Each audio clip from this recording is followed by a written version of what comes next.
Good morning students, class third Hindi first का आज हम पढ़ेंगे पार्ट 3 सुंदर कौन। किसी जंगल में एक बारहसिंगा अपने परिवार के साथ रहता था।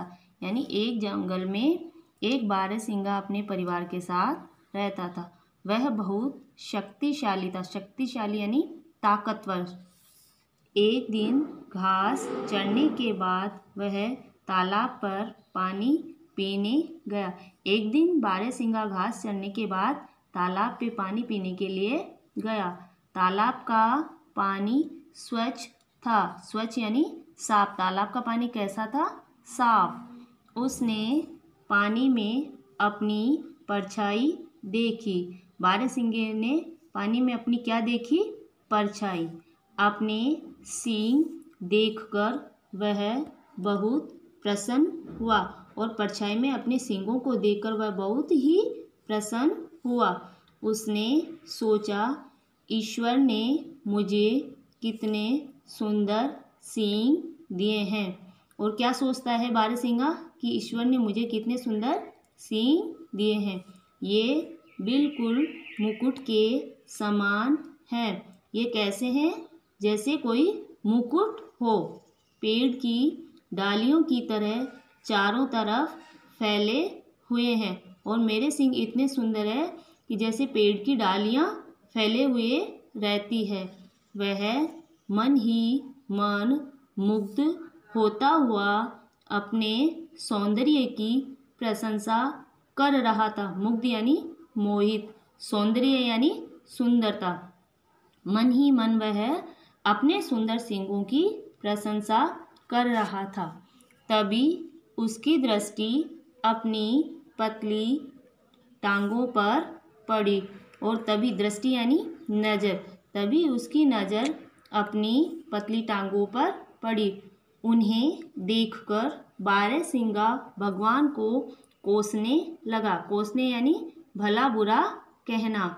यानी और जब उसने अपने पैर पतली टांगें देखी तो वह भगवान को भला बुरा कहने लगा। हे भगवान, आपने मुझे इतने सुंदर सींग तो दिए हैं, फिर उनके साथ इतनी पतली टांगें क्यों दी? यानी आपने मुझे सुंदर सींग तो दिए हैं लेकिन मुझे इतनी पतली टांगें क्यों दी है? ये पतले दुबले पाँव कितने बदसूरत हैं। ये पैर दुबले पतले मेरे कैसे हैं? बदसूरत यानी सुंदर नहीं है।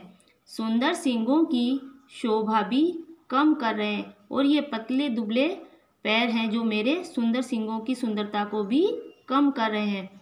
जब भी बारहसिंगा तालाब पर पानी पीने आता तो अपने सींगों को खूब निहारता।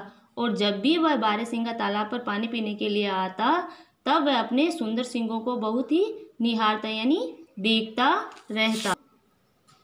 पल भर के लिए अपने आप को जंगल का राजा समझने लगता और वह मन ही मन अपने आप को क्या समझने लगता? बारहसिंगा जंगल का राजा। वह सोचता, जब सींगों का मुकुट उसके सिर पर है तो दूसरा पशु जंगल का राजा कैसे हो सकता है। और मन ही मन क्या सोचता कि जब मेरे सिर पर सींगों का मुकुट है तो इस जंगल का राजा दूसरा कैसे हो सकता है। धीरे धीरे वह अपने आप को जंगल का राजा समझने लगा और ये मन ही मन में वह अपने आप को धीरे धीरे क्या समझने लगा? बारहसिंगा जंगल का राजा। अब वह शेर के अतिरिक्त किसी और पशु की परवाह नहीं करता था। अब वह धीरे धीरे क्या करने लगा? शेर के अलावा और किसी भी जानवर से उसको भय नहीं रहा। जो पशु उससे ऊंची आवाज़ में बात करता उसे वह अपने नुकीले सींगों से मारकर घायल कर देता। शेर के अलावा जो भी जानवर उससे ऊंची आवाज़ में बात करता तो वह अपने नुकीले सींगों से क्या करता? उनको घायल कर देता। अब जंगल में कोई भी पशु बारहसिंगा से लड़ने का साहस नहीं करता था। साहस यानी हिम्मत।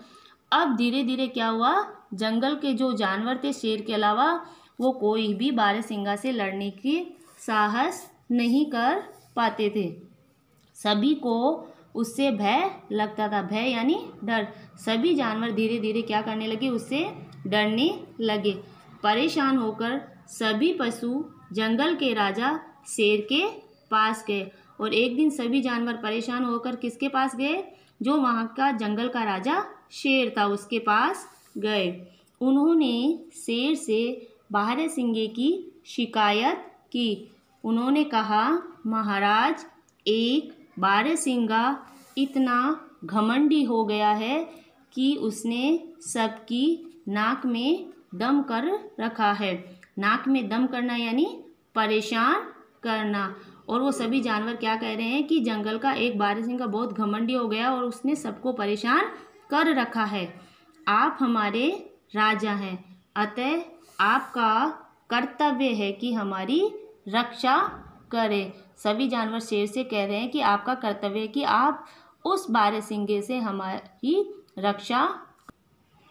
शेर ने सभी पशुओं की बात सुनने के बाद कहा, आप लोग चिंता न करें। शेर ने सबकी बात सुनकर क्या कहा कि आप सभी चिंता नहीं करें, मैं शीघ्र यानी जल्दी ही उस बारहसिंगे का दिमाग ठीक कर दूंगा।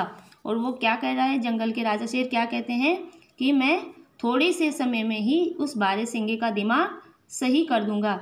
ऐसा कहकर शेर ने चीते से कहा, मैं तुम्हें आदेश देता हूँ कि तुरंत जाओ और बारहसिंगे को बुलाकर मेरे पास लाओ।